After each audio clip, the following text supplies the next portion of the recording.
The Nazi war machine had run rampant over Europe, and North Africa was next. But an island of resistance stood in the way, defended by a handful of RAF pilots and planes that became the stuff of legend.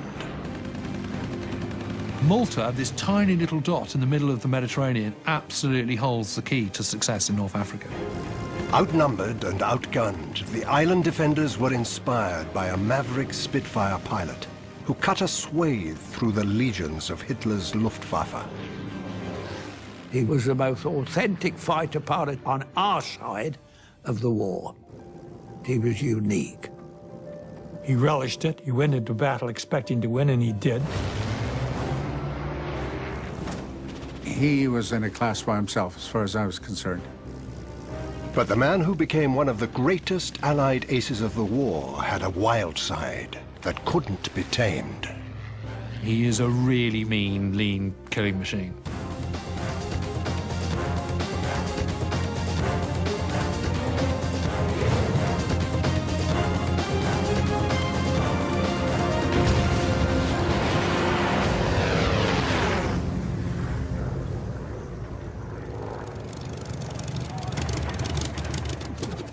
Malta was besieged, and much of it bombed to ruins when a Canadian pilot landed at a makeshift airfield. George Beurling was one of 32 Spitfire pilots, drafted in to mount a last-ditch defense of the tiny Mediterranean island. A strategic stepping stone between Europe and the desert battlefields of North Africa, Malta had to be held at all costs. It's absolutely essential that we don't surrender it, that we don't lose Malta.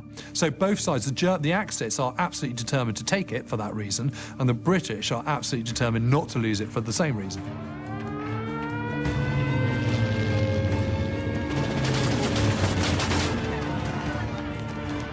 By the middle of 1942, Malta is the most bombed place on Earth.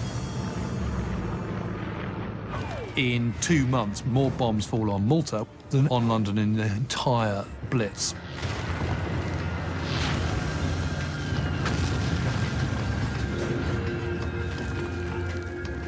They were trying to destroy Spitfires on the ground. The Germans aimed to pound the island into submission before landing an invasion force. Ian McLennan was another Spitfire pilot, dodging bombs and bullets on Malta. And sometimes you're sitting there waiting to take off in your aircraft, and the bastards are coming over. They're still not letting you off. You think you're going to get hit by bombs or straight by 109s. Under constant attack and short on fuel, food, and ammunition, it was a nightmare posting. But for a pilot who relished a fight and loathed the rules and regulations of home base, Malta was a chance to let instinct fly.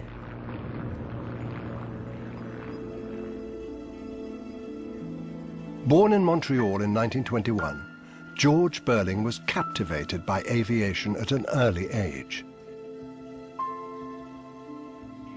At the age of 9, he suddenly becomes obsessed with flying. He lives fairly near this airfield, and he starts seeing them, and he thinks, that's the life for me. I want to be an aviator. I want to be a pilot.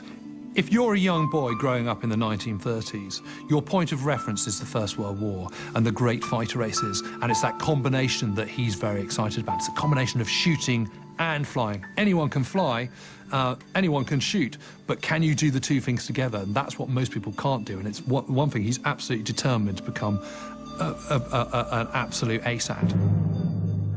Hitler's pursuit of another world war gave the young Canadian a chance to fulfill his childhood dream. He thinks, I want a piece of this. This is great, because this is where I can be a proper pilot. Not only can I fly planes, I can also shoot down other planes. Younger brother Rick remembered his teenage brother's desperation to join the Commonwealth forces in the fight. My dad went with him to the recruitment center, and they said, no, you're too young, and furthermore, you have to finish your high school before we'll look at you. So he said to Dad that he said, well, I'm going to go to England and join the RAF. He goes on a merchant ship all the way across the Atlantic. The convoys were easy meat, and just as they're approaching Ireland, he's